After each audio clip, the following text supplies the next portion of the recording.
أعوذ بالله من الشيطان الرجيم بسم الله الرحمن الرحيم الله لا إله إلا هو الحي القيوم لا تأخذه سنة ولا نوم له ما في السماوات وما في الأرض من ذا الذي يشفع عنده إلا بإذنه يعلم ما بين أيديهم وما خلفهم ولا يحيطون بشيء من علمه إلا بما شاء وسع كرسيه السماوات والأرض ولا يؤوده حفظهما وهو العلي العظيم আয়াতুল কুরসি সূরা আল বাকারা আয়াত 255 বিশাল ফজিলতপূর্ণ একটা আয়াত।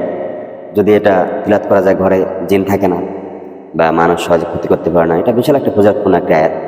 এক কথা বলা হচ্ছে যে কোরআনের সব থেকে গুরুত্বপূর্ণ বা দামি আয়াত এই আয়াতুল কুরসি, যেটাকে বলা হয়। আমরা অনেকেই জানি না, তা সেই হিসেবে আমরা কন্টিনিউ সূরা বাকারা তিলাওয়াত করব ইনশাআল্লাহ। তা সূরা বাকারা যে ঘরে তিলাওয়াত হয় সেই ঘরে শয়তান থাকে না, বদ জিন থাকে না। তো যার কারণে আমরা সূরা বাকারা তিলাওয়াত করব, আর বিশেষ করে আয়াতুল কুরসিটা মুখস্থ করে নেব।